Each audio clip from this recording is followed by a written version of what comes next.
Now let's talk about resistance. The definition of resistance is the act of power of resisting, opposing, or withstanding. If the room was crowded, it will be quite a lot more difficult to get from one end of the room to another. You need to push through the room. Similarly, electric charges can find it difficult to move from one end of a conductor to the other end if there was a resistance within the conductor. This resistance is just like a crowd full of people in a room. You might have seen this before. These are called resistors. Conductors with resistance are called resistors. If the resistance is larger, the current flowing through the resistor will be lower. Electrons moving through a resistor dissipate energy.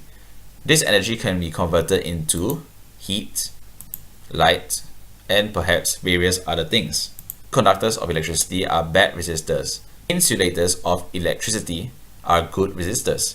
For example, here's a coil of copper wire. This one will be a good conductor of electricity, and therefore it will be a bad resistor. This one would allow current to pass through very easily without much resistance. Therefore, the current through this will be high.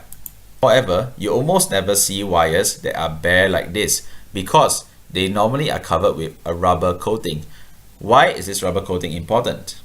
It's because rubber is a good insulator and therefore it's a good resistor. One would find it very hard to pass through the rubber tubing. This protects you from being electrocuted when you are handling the wire. So now we have a formula. The resistance of a conductor can actually be calculated by the voltage across the component divided by the current flowing through the component, resulting in a formula of R is equals to V divided by I.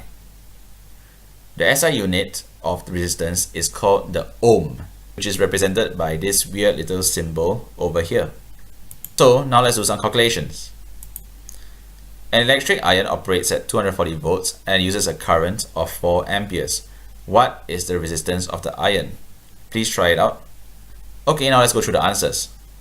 Doing step by step, the first thing you should do is to list the data that you have. The voltage V equals to 240 volts and the current I is equals to 4 amperes. Step 2, let's write down the formula required. R is equals to V over I. They asked you the resistance and they gave you the voltage and the current.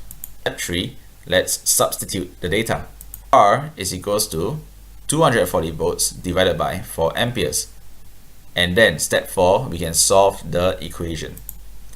R will be equals to 240 divided by 4, and therefore the resistance of the object is 60 ohms.